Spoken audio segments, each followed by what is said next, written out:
Bagaimana aku tahu? Kata monyet. Kau cabut batang besi itu dan lihat apa yang terjadi di dalamnya, kata Ye Chen. Monyet itu menyimpan batang besi itu. Puncak gunung telah dilubangi besar oleh monyet itu. Ye Chen dan monyet itu melihat ke bawah lubang. Di dalam gelap, gunung itu masih berguncang. Semua orang di Gunung Sengsu bingung. Apa yang terjadi? Apa yang akan terjadi? Atau sesuatu telah terjadi? Ye Chen berkata, ayo masuk dan lihat. Monyet itu juga tak kenal takut, terlepas dari apa yang ada di dalamnya, mereka juga melompat bersama. Mereka jatuh ke bawah, sungguh terlalu dalam. Setelah ribuan kaki, Ye Chen dan monyet itu memasuki lereng gunung yang luas. Apakah itu kosong? Ye Chen dan monyet itu terkejut. Mata monyet itu bersinar, dan ada api yang menyala di dalamnya. Dia bisa melihat semua kondisi di dalam gunung hitam pekat itu. Monyet itu melihat sekeliling, dan kemudian melihat dengan jelas situasi di lereng gunung, dan siap untuk berbicara. Ye Chen membuat beberapa api untuk menerangi perut gunung. Monyet itu melihat Ye Chen membuat api, dan seluruh lereng gunung menjadi terang. Ia langsung ingin mengutuk MMP. Ye Chen melihat sekeliling. Daerah pedalaman gunung itu sangat luas, dan seolah membentang ke segala arah. Ye Chen dengan saksama mengamati situasi di pedalaman gunung, dan ingin tahu apakah ada petunjuk lain. Kalau tidak, jika gunung ini begitu besar, jika kita salah, kita harus mengambil banyak jalan memutar. Lagi pula, Ye Chen merasa bahwa gunung itu telah dilubangi seluruhnya, kalau tidak, tidak akan ada lereng gunung sebesar ini. Siapa yang telah melubangi lereng gunung ini? Tidak ada yang menemukan cairan naga abadi di luar. Entah apakah itu di tengah gunung. Ye Chen berpikir dalam hati, lalu ia berbalik. Tidak ada penemuan khusus, tetapi ia juga menemukan beberapa jejak kaki. Jejak kaki itu milik satu orang, yang menunjukkan bahwa hanya satu orang yang pernah berada di sini. Pada saat yang sama, jejak kaki itu telah ada selama bertahun-tahun, dan agak samar. Ye Chen berkata, mari kita ikuti arah jejak kaki itu untuk melihat apa yang ada di sana. Monyet itu setuju, dan mereka pun pergi ke arah jejak kaki itu bersama-sama. Bagian dalam gunung itu terlalu besar dan sangat terbuka. Api yang diciptakan Ye Chen terus mengikuti, menerangi sekeliling dengan sempurna. Monyet dan Ye Chen berjalan beberapa langkah, menemukan beberapa tulang putih berserakan di tanah. Tulang-tulang putih itu tampak jernih, tetapi juga mengandung aliran esensi yang mengalir deras. Apakah ini kerangka dewa kuno? Kalau tidak, kehancuran tubuh dan tulangnya masih bisa terlihat begitu jelas, tidak ada niatan untuk merusak. Ye Chen berjalan melewatinya, tidak terlalu dekat, untuk berjaga-jaga. Esensi di dalamnya bisa diserap dan kekuatannya bisa ditingkatkan. Monyet itu menatap tulang putih itu dan matanya berbinar. Ye Chen memutar matanya ke arah monyet itu dan berkata, jangan main-main denganku. Aku akan lihat bagaimana kau akan berakhir. Pertama, cari pedang itu dan lihat apakah ada cairan naga abadi di dalamnya. Ketika monyet itu mendengar kata-kata itu, sepertinya mereka datang untuk mengambil pedang itu. Kalau begitu, cari pedangnya dulu. Monyet itu melihat tulang putih itu. Meskipun kau punya beberapa ide, kau hanya bisa menyerah untuk sementara. Ye Chen dan monyet itu berjalan agak jauh, lalu merasakan aura pembunuh yang kuat. Aura pembunuh itu terus memancar, yang mengejutkan Ye Chen dan monyet itu, dan kemudian keduanya menjadi sangat berhati-hati. Ye Chen dan monyet itu berjalan maju dengan hati-hati. Setelah berjalan sekitar 100 meter, mereka melihat pilar batu di tengah gunung. Ada banyak darah berceceran di atasnya. Darah itulah yang mematikan. Monyet dan Ye Chen dipisahkan oleh pilar batu, yang berjarak lebih dari 10 meter. Mereka juga bisa merasakan aura pembunuh yang kuat, yang membuat mereka sangat tidak nyaman. Jika kau mendekat, kau akan terluka oleh aura pembunuh itu. Ye Chen melihat sekeliling. Ada begitu banyak darah di sini. Mengapa kau tidak melihat mayatnya? Apakah pemilik darah itu tidak mati? Ye Chen ragu dalam hatinya. Lalu bersama monyet itu mengelilingi pilar batu, mereka terus berjalan di depan. Setelah berjalan agak jauh, Ye Chen dan monyet itu melihat sesosok mayat. Mayat itu tidak berubah menjadi tulang putih, melainkan mengering dan menjadi mayat. Darah di tubuhnya telah mengering sepenuhnya, dan darah di tanah belum membeku. Darah itu masih memiliki kekuatan untuk menyembur keluar, dan dengan niat membunuh, tak seorang pun bisa mendekat. Monyet itu berkata, orang ini jelas merupakan kekuatan dewa gelar kuno, tetapi dia terbunuh seperti ini. Sepertinya lawan mereka sangat kuat. Apakah itu pedang? Ye Chen berkata, mereka datang ke sini untuk pedang, tetapi sulit untuk mengatakan bagaimana mereka mati. Lihat, sepertinya tidak ada jejak pertempuran besar. Tidak mudah membunuh dewa gelar kuno, kecuali jika ada perbedaan kekuatan yang besar. Monyet itu berkata, entah mati karena dipukul oleh dewa gelar kuno yang sangat kuat, atau dibunuh oleh gagang itu. Lagi pula, seharusnya tidak ada kemungkinan lain. Ye Chen mengangguk. Dugaan seperti itu memang mungkin. Ye Chen dan monyet itu terus bergerak maju. Setelah berjalan cukup jauh, mereka melihat sebuah gerbang batu. Di gerbang batu itu, ada beberapa bekas sayatan pedang dan sedikit bercak darah di atasnya. Ye Chen dan monyet itu memandangi gerbang batu yang terbuat dari batu biru. Meskipun terdapat bekas pedang di atasnya, gerbang itu sama sekali tidak hancur. Dilihat dari tubuh kedua sakti yang baru saja kulihat, mereka semua adalah dewa-dewa bergelar kuno, dan mereka bahkan tidak bisa membelah gerbang batu ini dengan kekuatan mereka. Ye Chen terkejut, sepertinya ada sesuatu yang sangat penting di dalamnya, kata monyet itu. Ye Chen mengangguk setuju, gerbang batu ini memang selalu terbuka, tetapi tiba-tiba ada gerbang batu di sini, sungguh tidak biasa. Namun, ketika Ye Chen dan monyet itu sedang memikirkan cara membuka gerbang batu itu tiba-tiba bergetar, dan kemudian seolah-olah ada tanda untuk dibuka. Ye Chen dan monyet itu saling berpandangan, hatinya terasa gelap, apakah keberuntungan kita begitu baik? Pintu batu itu terbuka dari dalam, yang jelas menunjukkan bahwa seseorang telah membuka pintu batu itu dari dalam. Ye Chen dan monyet itu langsung terkejut, lalu menemukan tempat untuk menyembunyikan napas. Monyet itu benar-benar unik, langsung mengubah dirinya menjadi batu besar. Mata Ye Chen lurus, perubahan tak terhitung orang ini terlalu kuat. Bisakah kau tidak hanya mengubah orang, tetapi juga menjadi batu? Gerbang batu terus bergetar. Ye Chen mengalihkan pikirannya ke gerbang batu dan menatapnya dengan saksama. Gerbang batu perlahan terangkat. Ye Chen melihat gerbang batu setebal 1 kaki. Tampaknya sangat sulit untuk membukanya. Kemudian, muncul pohon kuno setinggi lebih dari 2 kaki di dalam gerbang batu. Ye Chen melihat pohon kuno itu, napasnya terhenti, apakah itu cairan naga abadi? Meskipun monyet itu berubah menjadi batu, ia masih menunjukkan 2 mata. Ketika ia melihat cairan naga mayat hidup, ia juga melebarkan matanya. Ia ingin segera mencabut cairan naga abadi.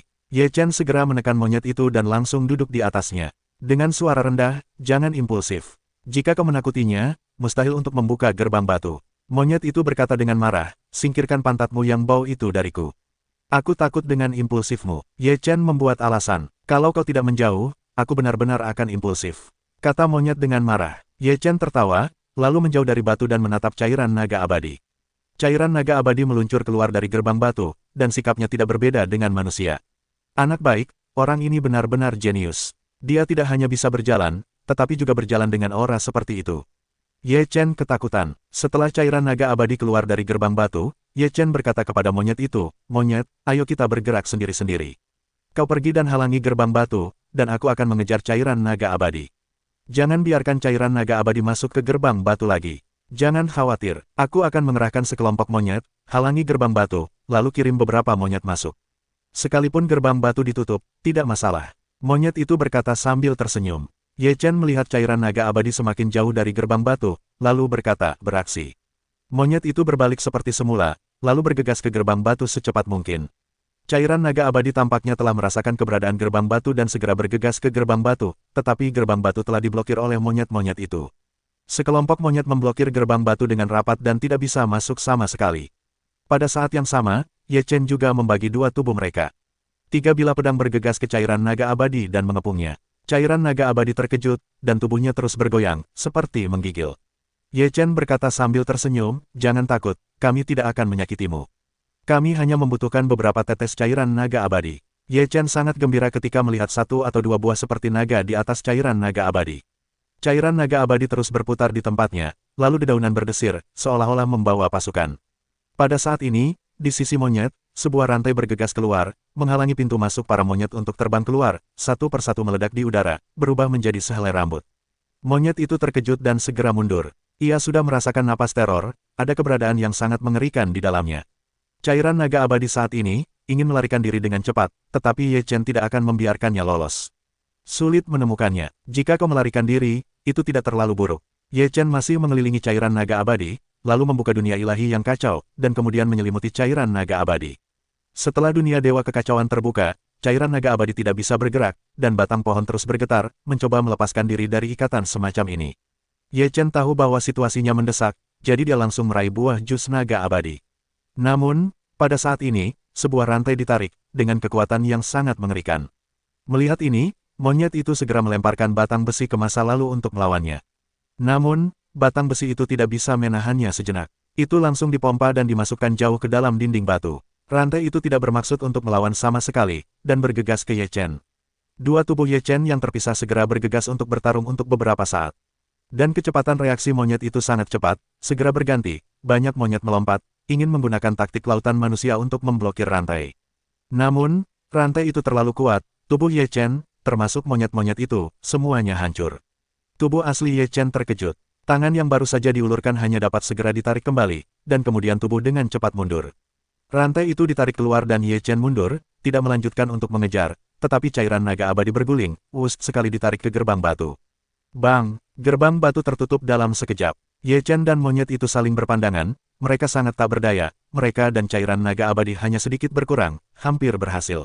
Begitu monyet itu menggenggamnya, batang besi itu kembali ke tangannya sendiri, dan kemudian mengangkat batang besi itu untuk menghancurkan gerbang batu. Ye Chen memegang monyet itu dan berkata, jangan sia-siakan usahamu. Gerbang batu itu dimurnikan secara khusus. Tidak ada cara untuk memanggil dewa di zaman kuno, jadi kita tidak perlu memikirkannya. Monyet itu memamerkan giginya dan menyeringai, menjijikkan, melihat cairan naga abadi itu lolos dari pandanganku. Ye Chen menghela napas dan berkata, kita hanya bisa memikirkan cara lain. Pasti ada orang kuat dengan kekuatan yang mengerikan di gerbang batu itu. Dia sepertinya tidak ingin mengusir kita semua, atau dia langsung membunuh kita. Monyet itu berkata, adakah cara lain? Pintu batu itu hanya bisa dibuka dari dalam. Ye Chen melihat sekeliling dan berkata, kita terus melihat ke depan. Kita belum melihat pedang panjang itu. Apakah pedang itu ada di dalamnya? Tanya monyet itu. Ye Chen berkata, entahlah. Lagi pula, kita tidak punya cara lain. Kita hanya bisa berbalik dulu. Bagaimana jika pedang itu tidak ada di gerbang batu? Monyet itu tidak punya pilihan selain setuju. Jalan di depan masih selebar sebelumnya. Setelah berjalan sekitar 1 atau 2 kilometer, mereka tiba di lereng gunung yang relatif luas. Di tengah gunung, tampak seperti aula besar. Terdapat pilar-pilar batu berukir naga, burung phoenix, dan binatang buas di sisi kiri dan kanannya. Di ujung pilar-pilar batu tersebut, terdapat singgasana besar, seluruhnya terbuat dari batu giok ungu. Ukirannya sangat indah, benar-benar berkualitas tinggi. Berdiri di aula utama, memandangi singgasana tersebut, ada perasaan ingin bersujud dan tunduk kepada singgasana tersebut. Ini adalah aura. Monyet itu melihat sekeliling dan bertanya-tanya, siapa yang membangun istana seperti ini di sini? Ye Chen juga melihat sekeliling. Sepertinya itu adalah ujung jalan, dan tidak ada jalan lain di depan. Ye Chen tidak menemukan pedang di aula dan bergumam pada dirinya sendiri, apakah pedang itu benar-benar ada di gerbang batu? Jika kita menjadi raja di sini, itu bagus. Monyet itu tidak tahu kapan dia telah duduk di singgasana, dan seluruh tubuhnya berbaring di atasnya dengan kaki ditekuk. Ye Chen berkata, kau bisa menjadi raja gunung di sini. Aku akan pergi dulu. Kau mau kemana? Kata monyet itu, cari cara untuk mendapatkan pedang dan cairan naga abadi itu. Ye Chen berkata sambil berjalan. Monyet itu segera melompat turun dari singgasana, lalu berkata, aku juga ingin cairan naga abadi. Kalau begitu, cobalah cari cara untuk menemukan keberadaan di gerbang batu dan berdiskusilah dengan baik. Kata Ye Chen. Monyet itu berkata, bisakah dia berbicara dengan kita? Sepertinya dia terbelenggu rantai, kalau tidak, dia pasti sudah keluar untuk menemui kita. Ye Chen berkata, ayo kita berkomunikasi dengannya. Bagaimana kita bisa tahu kalau kita tidak mencobanya? Coba saja. Monyet itu mengangguk. Sementara monyet dan Ye Chen berada di tengah gunung untuk berkomunikasi dengan orang-orang di gerbang batu, orang-orang di Gunung Sengsu masih mencari penyebabnya karena getaran sebelumnya. Beberapa orang menemukan lubang besar yang dibuat monyet di puncak gunung, lalu mereka melompat masuk. Lubang ini lebih jelas. Selama orang-orang datang ke puncak gunung, hampir semua orang dapat menemukan lubang ini, yang seperti lubang untuk mencuri. Ye Chen dan monyet itu datang ke gerbang batu. Ye Chen mengetuk pintu secara simbolis, lalu berkata sambil tersenyum, penatua itu, mari kita bicarakan. Tidak ada jawaban dari dalam gerbang batu. Monyet itu secara ajaib hancur, dan ia harus mengayunkan tongkat untuk memukulnya. Ye Chen meraih monyet itu dan berkata, Tuan, kita benar-benar membutuhkan cairan naga abadi sekarang. Kita tidak perlu lagi. 2 tetes sudah cukup. Aku tahu tetua itu terjebak di sini. Jika tetua itu ingin keluar, jika kita bisa membantu, kita harus melakukan yang terbaik dan mengerahkan segenap tenaga, kata Ye Chen dengan sangat sabar. Masih tak ada reaksi apa-apa di gerbang batu itu, seakan-akan orang yang ada di gerbang batu itu tidak mendengarnya sama sekali. Namun, saat itu, Ye Chen dan monyet itu sama-sama merasakan seseorang telah memasuki lereng gunung. Aku akan menghentikan mereka, kata monyet itu dengan ekspresi dingin. Monyet itu mengambil tongkat dan pergi, berdiri di belakang pilar batu yang berlumuran darah, menancapkan tongkat itu ke tanah dan menatap jalan di depan. Tak lama kemudian, seorang anggota keluarga Shen muncul di depan monyet itu. Monyet itu berkata, jalan ini tidak bisa dilewati. Monyet, apa yang ada di depanmu? Tidak masalah. Kalau kau tidak mau mati, pergilah. Monyet itu tampak mendominasi. Pasti ada harta karun di sini, kan? Kau mau mengambilnya sendiri. Monyet itu menyeringai dan menunjukkan ekspresi ganas. Ia langsung menghunus tongkat itu dan membunuhnya. Orang-orang keluarga Shen juga tahu kekuatan monyet. Ketika mereka melihat monyet terbunuh, mereka tak berani melawan. Mereka langsung mundur dengan cepat. Namun, monyet itu tidak berniat melepaskannya. Tongkat besi itu diayunkan dan dihancurkan. Bagaimanapun, orang-orang Senjia bukanlah jenius pertama di Senjia, dan masih terdapat celah kekuatan yang besar. Melihat mereka tak mampu membuka lebih lebar, mereka mengeluarkan kekuatan dahsyat untuk menahan serangan monyet tersebut. Boom! Baju zirah dewa orang-orang Senjia memang sangat kuat. Namun, ketika mereka menghadapi metamorfosis monyet seperti ini, Senjia langsung hancur. Monyet itu mendengus sinis, kekuatanmu jauh lebih buruk daripada yang kau bunuh sebelumnya. Monyet itu berkata, itu adalah tongkat lain untuk dibombardir, yang tak dapat dilawan oleh orang-orang Senjia. Senjia dihancurkan oleh monyet itu, kepala di dalamnya hancur berkeping-keping. Setelah monyet itu membunuh orang-orang Senjia, klan Senyan lain muncul di hadapan monyet itu. Ketika orang-orang klan Senyan melihat bahwa monyet itu membunuh orang-orang Senjia, mata mereka terbelalak. Setelah merasakan napas monyet itu, mereka tahu bahwa mereka bukanlah lawan, dan mereka segera mundur. Monyet itu mengejarnya, ia harus membunuh semua orang yang masuk, lalu menutup lubang itu. Kalau tidak, jumlah orang yang masuk tidak diketahui. Aku tidak punya permusuhan denganmu. Mengapa mengejarku? Dan orang-orang dari mata Tuan berteriak. Monyet berkata dengan ganas, untuk ini di dalam ada denganku memiliki dendam, untuk menyalahkan Anda seharusnya tidak masuk. Petik 2. Monyet itu mengangkat tongkat dan menghancurkannya. Orang-orang dari klan mata Tuan memiliki 3 pasang mata. 4 di antaranya mengeluarkan 4 cahaya dan membunuh monyet itu. Monyet itu tidak peduli dengan cahaya-cahaya ini. Rambut seluruh tubuh berkilauan dengan emas, dan baju besi emas muncul. Keempat cahaya membunuh monyet itu, dan tubuh monyet itu tidak ada hubungannya dengan itu. Penduduk klan Senyan terkejut. Monyet itu mengambil tongkat dan membantingnya. Ketika tongkat itu dihantamkan, sebuah kekuatan dahsyat menekan, dan tubuh klan Senyan langsung dihancurkan oleh monyet itu. Ketika monyet itu bertarung, seluruh tubuhnya berubah total dan menjadi sangat ganas, sangat berbeda dengan ketika ia tidak bertarung. Ketika monyet itu tidak bertarung, mereka tetap polos dan manis. Ketika mereka bertarung, mereka adalah iblis yang membunuh orang tanpa berkedip. Setelah membunuh penduduk Senyan, monyet itu bergegas ke gua secepat mungkin. Pada saat ini, 3 orang lainnya bergegas masuk ke dalam gua, termasuk seorang jenius dari klan mayat, seorang anggota klan mekanik, dan seorang anggota klan binatang kuno. Monyet dan ketiga orang itu saling berpelukan, ekspresi monyet itu dingin, klan mayat hari itu hanya berkata, kau membunuh monyet dari jalan hantu. Kau datang ke sini juga untuk memenggal kepalamu. Yin Gaidao bilang dia sudah berlatih selama 50.000 tahun. Apa kau masih punya 100.000 tahun? Belum 100.000 tahun lagi. Kata si monyet, aku akan mencabik-cabikmu hari ini. Si jenius dari klan mayat menggertakkan giginya. Si monyet berkata, aku bisa memotong jalan hantu, dan juga bisa memotongmu. Bunuh. Si jenius dari klan mayat meraung, aura pembunuh meledak, napas hitam melonjak, lalu menerjang si monyet. Si monyet benar-benar tak kenal takut, dan niat bertarung di sekujur tubuhnya telah meledak hingga ekstrim, dan bertabrakan dengan si jenius dari klan mayat. Boom! 2 orang langsung bertabrakan, kekuatan dahsyat meletus, dan si jenius dari klan monyet dan mayat mundur. Haha, lebih baik dari jalan hantu, tapi hanya itu. Kata si monyet, sambil membawa tongkatnya untuk membunuh lagi. Bakat dari klan mayat juga berubah dengan cepat. Ia menjadi cara bertarung. Tubuhnya semakin membesar, ekspresinya ganas bak iblis, dan tubuhnya bagaikan iblis. Raungan, jenius klan mayat itu meraung seperti binatang buas, lalu tubuhnya melesat, dan kecepatannya sangat mengerikan. Dalam sekejap, ia sudah berada di depan monyet itu.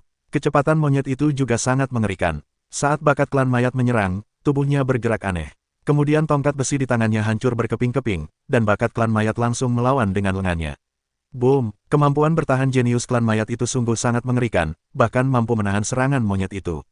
Ekspresi monyet itu semakin ganas, di saat yang sama, pertempuran semakin sengit, bulu-bulu di sekujur tubuh meletus, napas pun meletus, meskipun batang besi itu berkedip, memancarkan cahaya panas.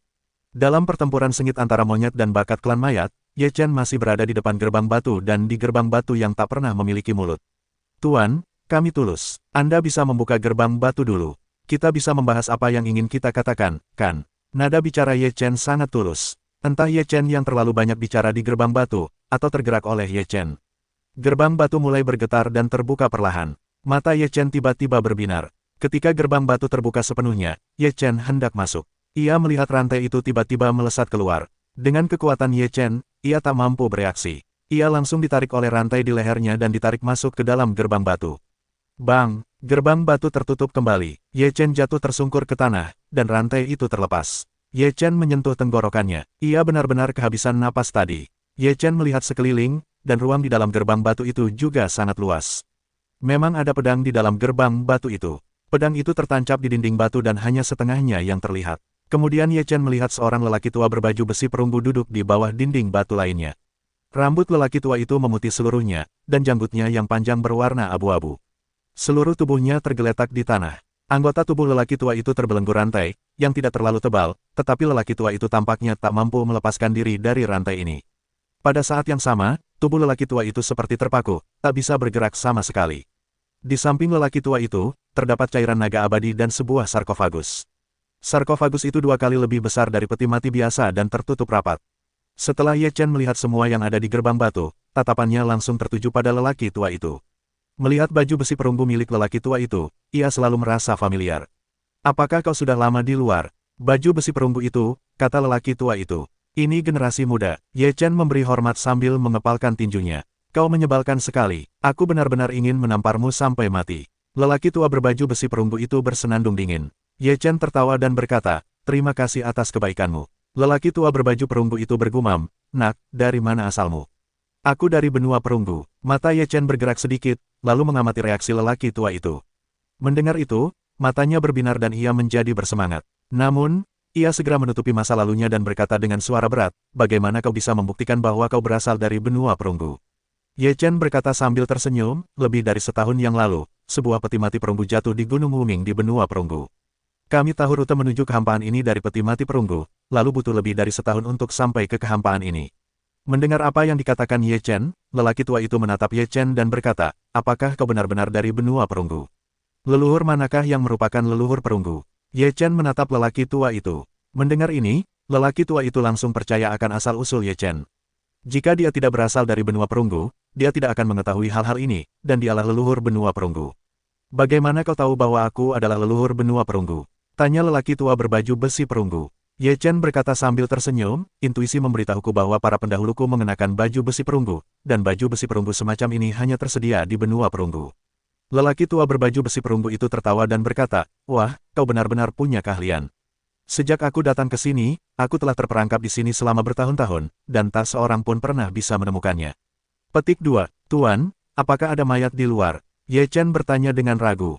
"Mereka adalah orang-orang yang datang bersamaku. Mereka semua dibunuh olehku. Aku juga datang setelah pedang itu, dan kemudian melihat cairan naga abadi, tetapi aku tidak menyangka akan terjebak di sini selama bertahun-tahun." Pria tua berbaju perunggu itu berkata, "Peti mati perunggu itu dikirim kembali olehmu sebelumnya?"